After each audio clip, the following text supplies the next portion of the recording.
నమస్తే. టీవీవీఎల్ ఆస్ట్రోవిజన్ ఛానల్‌కి స్వాగతం. నా పేరు Vijayalakshmi, Vedic and KP astrologer.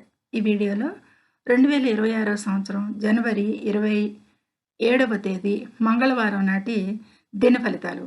చంద్రుడు ఈరోజు భరణి నక్షత్రం మీద 4వ పాదం వరకు సంచరించి తదుపరి కృత్తిక 1వ పాదంలోకి ప్రవేశిస్తాడు. అయితే 12 రాసుల వారికి ఫలితాలు, వారు తీసుకోవాల్సిన జాగ్రత్తలు, పరిహారాలు, ఇంపార్టెంట్ విషయాలు, సూచనలు కూడా తెలుసుకుందాము ఈ వీడియోలో. ఈరోజు భరణి నక్షత్రం మీద అంటే నక్షత్రాధిపతి శుక్రుడు, కృత్తిక నక్షత్రాధిపతి రవి, వీరిద్దరూ కూడా మకర రాశిలో శుక్రబుధుల యుతిలో 4 గ్రహాల చతుర్రాశిలో సంచరిస్తున్నారు మకర రాశిలో. అయితే ఖగోళంలో ఇతర గ్రహాలు గురువు మిథున రాశిలో కలపురుష కుండలిని అనుసరించి మిథునంలో గురువు, సింహంలో కేతువు, మకర రాశిలో 4 గ్రహాలని చెప్పుకున్నాము. కుంభరాశిలో రాహువు, మీనరాశిలో శని సంచారం. ఇది ఇతర గ్రహాల సంచారాలు. అయితే వీటన్నిటినీ యుతి దృష్టి సమన్వత్వానుగుణంగా ఈరోజు ముఖ్యమైనవి చంద్ర ఆధారిత ఫలితాలు, ముఖ్యంగా ఈ భరణి నక్షత్రం మీద, కృత్తిక నక్షత్రం మీద జరిగే ఫలితాలు ఎలా ఉంటాయి ఈరోజు అనేది చెప్పుకోవటం జరుగుతుంది. వాటి సూచనలు, ప్రమాద సూచనలు కూడా తెలుసుకుందాము. ముందుగా ఛానల్ని సబ్స్క్రైబ్ చేయగలరు, షేర్ చేయగలరు, లైక్ చేయగలరు. ధన్యవాదములు. అయితే మేషరాశి వారికి రాశిలోనే చంద్ర సంచారం, కాకపోతే భరణి నక్షత్రం మీద సంచారం కాబట్టి కృత్తిక నక్షత్రం మీద కూడా ప్రవేశం జరుగుతుంది అది కూడా కాబట్టి ఈ రెండింటిని మిళితంగా చెప్పాలంటే కనుక ఈరోజు మేషరాశి వారికి పనుల్లో వేగం పెరుగుతుంది అనేది చెప్పచ్చు. వాహన ప్రయాణాల్లోనూ కొద్దిపాటి జాగ్రత్తల అవసరం. కాకపోతే అలాగే కోపంతో కూడిన నిర్ణయాలు మాత్రం ఈరోజు ఫలితాలు ఇవ్వవు కాబట్టి ఆచితూచి వ్యవహరించాలి, కోపాన్ని తగ్గించుకోవాల్సి ఉంటుంది. ఈ విధంగా మిశ్రమ ఫలితాలు ఎక్కువగా ఈ చంద్రాధారిత ప్రభావాలు ఉంటాయి ఈ మేషరాశి వారికి. ఇక వృషభ రాశి వారికి వ్యయ స్థానంలో చంద్ర సంచారం కాబట్టి రాశ్యాధిపతి వ్యయంలో సంచరిస్తున్నప్పుడు ఖర్చులు పెరిగే అవకాశం ఉంటుంది. మానసిక ఆందోళన తగ్గించుకోవడానికి ఎక్కువగా ప్రశాంతంగా ఉండటం మంచిది ఈరోజు వీరు అనేది సూచిస్తుంది వృషభ రాశి వారికి. ఇక మిథున రాశిని అనుసరించి లాభస్థానంలో చంద్ర సంచారం జరుగుతుంది. అష్టమంలో చతుర్రాహి, ఇక తృతీయంలో కేతు అనుకూలిస్తున్నాడు. ఈ విధమైన ప్రభావాలకి గ్రహస్థితులకి ఆకస్మిక ధనలాభాలు, మిత్రుల వల్ల సహాయ సహకారాలు, పాత సమస్యలు పరిష్కారాలు అవటాలు, ఈ విధమైన మంచి ప్రభావాలు ఉన్నాయి మిథున రాశి వారికి ఈరోజు. ఇక కర్కాటక రాశి వారికి దశమంలో చంద్ర సంచారం జరుగుతుంది. ఇక వృత్తిలో కూడా పని ఒత్తిడి ఎక్కువగా ఉంటుంది ఈరోజు వీరికి. పై అధికారులతో సంయమనం పాటించి ముందుకు వెళ్ళాలి.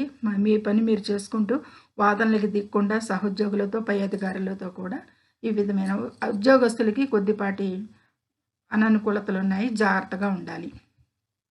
సింహరాశి వారికి నవమంలో చంద్ర సంచారం అదృష్టంగానే కలిసి వస్తుందని చెప్పచ్చు. ఈరోజు ఆధ్యాత్మిక యాత్రలు ఎక్కువగా చేసే అవకాశం ఉంటుంది. ఈరోజు తండ్రి ఆరోగ్య విషయంలో మాత్రం కొద్దిపాటి శ్రద్ధ అవసరం సింహరాశి వారికి అనేది సూచించడం జరుగుతుంది. ఇక కన్యారాశిని అనుసరించి అష్టమంలో చంద్ర సంచారం, ఆరోగ్య భంగం, ప్రమాద సూచనలు, అపరిచితులతో జాగ్రత్తగా ఉండటాలు, ఈ విధమైన అనుకూలతలన్నీ కూడా ఉన్నాయి. జాగ్రత్తగా ఉండండి కన్యారాశి వారు ఈరోజు. ఇక తులారాశి వారికి సప్తమంలో చంద్ర సంచారం, రాశ్యాధిపతి మీదే, భరణి నక్షత్రం మీద రాశ్యాధిపతి శుక్రుడే కాబట్టి భాగస్వామ్య వ్యాపారాల్లో కొద్దిపాటి ఒడిదుడుకులు రావచ్చు అనేది సూచిస్తుంది. ఇక జీవిత భాగస్వామితో మాత్రం వాదనలకు దూరంగా ఉండాలి అనేది సూచించడం జరుగుతుంది. అంటే అక్కడ రవి మీద కూడా చంద్ర సంచారం జరుగుతుంది కాబట్టి ఈ విధమైన అననుకూలతలు ఉంటాయి తులారాశి వారికి ఈరోజు. వృశ్చిక రాశి వారికి 6లో చంద్ర సంచారం జరుగుతుంది. వీరికి 6 అంటే రుణ రోగ శత్రు స్థానం. ఈ వృశ్చిక రాశి వారికి ఈరోజు అనుకూలంగా ఉంది. శత్రువులపై విజయం సాధిస్తారు. రుణ విముక్తులు కలిగే అవకాశం ఉంది. అంటే రుణ బాధలు తగ్గుతాయి అనేది, రుణాలు తిరిగి చెల్లించే అవకాశం కలిగి రావచ్చు.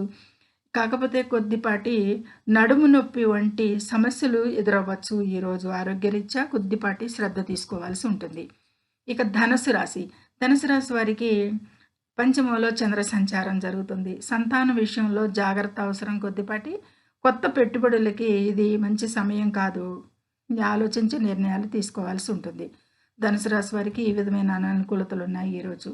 మకర రాశి. మకర రాశి వారికి చతుర్థంలో చంద్ర సంచారం, రాశిలోనే చతుర్రాహి జరుగుతుంది. అయితే కొద్దిపాటి గృహ సంబంధిత సమస్యలు, చికాకులు ఎక్కువగా ఉండే అవకాశం ఉంది ఈరోజు. తల్లిగారి ఆరోగ్యం మరియు వాహన నిర్వహణలో కూడా వారి ఈ 2 విషయాలకి కూడా ఖర్చులు పెరిగే సూచనలు ఎక్కువగా కనిపిస్తున్నాయి. మకర రాశి వారికి ఈ విషయాల్లో అననుకూలతలు ఉన్నాయి. జాగ్రత్త. ఈ ఫోకస్ పెట్టండి. ఇక కుంభరాశి. కుంభరాశి వారికి తృతీయంలో చంద్ర సంచారం. ఇక వ్యయ స్థానంలో 4 గ్రహాల చంద్ర సంచారం ఉన్నా గానీ, తృతీయ చంద్ర సంచారానికి ధైర్య సాహసాలు పెరుగుతాయి ఈరోజు కుంభరాశి వారికి అనేది చెప్పచ్చు. చిన్నపాటి ప్రయాణాలు లాభిస్తాయి ఈరోజు. సిబ్లింగ్స్‌తో విభేదాలు రావచ్చు అనేది సూచిస్తుంది. ఆ విషయంలో జాగ్రత్తగా ఉండాలి. మిశ్రమ ఫలితాలే గోచరిస్తున్నాయి ఈరోజు వీరికి. ఇక తదుపరి మీనరాశి చివరిగా. ఇక ద్వితీయంలో చంద్ర సంచారం జరుగుతోంది. కాబట్టి మాట పట్టింపులు ఎక్కువగా వచ్చేది అవకాశం ఉంటుంది. ద్వితీయం అంటే వాక్కుకు సంబంధించింది కూడా. కాబట్టి ధన లావాదేవీల విషయంలో ఆలోచించి నిర్ణయాలు తీసుకోవాలి ఈరోజు ఈ మీనరాశి వారు అనేది సూచించడం జరుగుతుంది ఎక్కువగా. ఇది ద్వాదశ రాశుల వారికి చంద్ర ప్రభావాలు ఏ పాయింట్లు ఉన్నాయో, తక్కువ పాయింట్లే ఉంటాయి చంద్ర ప్రభావాలు ఈరోజు ఎక్కువగా. అవి మాత్రమే చర్చించడం జరిగింది. ఇక అన్ని రాశుల వారికి, అన్ని గ్రహాలకి సంబంధించి అన్నీ వల్లించటం నా అభిమతం కాదు. అందుకని చంద్ర ప్రభావాలు మాత్రమే చెప్పడం జరిగింది. ఇక ప్రమాద హెచ్చరికలు ఎవరెవరికి ఉన్నాయి అంటే గనక, చంద్రుడు కృత్తికా నక్షత్రంలోకి ప్రవేశిస్తున్నందున ఆ సమయంలో చివరిగా కృత్తిక మీద సంచరిస్తాడు ఈరోజు. అగ్ని ప్రమాదాలు, విద్యుత్ పరికరాలు, వాహన వేగాలు విషయాల్లో చాలా అప్రమత్తంగా ఉండాలి. అగ్ని ప్రమాదాలు జరిగే అవకాశం ఉంది. విద్యుత్ పరికరాలతో కూడా జాగ్రత్తగా ఉండాలి. వాహనం వేగంగా నడిపే విషయంలో కూడా చాలా అప్రమత్తంగా ఉండాలి అనేది సూచిస్తుంది. ఇది ద్వాదశ రాశుల వారికి కూడా వర్తిస్తుంది అనేది చెప్పడం జరుగుతుంది. ఇక పరిహారంగా ఏం చేయాలి అంటే గనక, మనశ్శాంతి కోసం, రక్షణ కోసం ఓం నమః శివాయ మంత్రాన్ని జపించటం లేదా దుర్గాదేవిని ఆరాధించటం ఈరోజు చాలా శ్రేయస్కరంగా చెప్పటం జరుగుతుంది. ఇది సాధారణ పరిహారమైనా కానీ సర్వజనులు ఆచరించదగిన పరిహారము, తేలికైన పరిహారంగా సూచించటం మంచి శ్రేష్టకరమైన పరిహారం. దుర్గాదేవి ఆరాధన మంచి రక్షణ కల్పిస్తుంది అనేది సూచించడం జరుగుతుంది. ఇది ద్వాదశ రాశుల వారికి ఆ చంద్ర ప్రభావాలు ఏ పాయింట్లకు ఉంటాయి, ఆరోగ్య విషయాలు ఎలా ఉన్నాయి, ప్రమాద హెచ్చరికల గురించి చెప్పుకున్నాము. ఇవన్నీ కూడా చెప్పుకోవడం జరిగింది. కృత్తిక నక్షత్రంలో సంచారం జరిగే టైంకి ఏ విషయాలకి అంటే ప్రమాదాలు, విద్యుత్ పరిహారాలు, వాహన వేగాలు, స్పీడుల్లో ప్రమాదాలు జరిగే అవకాశాలు, ఇవన్నీ కూడా చర్చించుకోవడం జరుగుతుంది. ఇవన్నీ ధ్యాసలో ఉంచండి. ద్వాదశ రాశుల వారందరూ కూడా మంచిగా సర్వే జనం సుఖినో భవంతు అనేది చెప్పడం జరుగుతుంది. నచ్చితే లైక్ చేయండి, షేర్ చేయండి, కామెంట్ చేయండి, సబ్స్క్రైబ్ చేయండి. ధన్యవాదములు.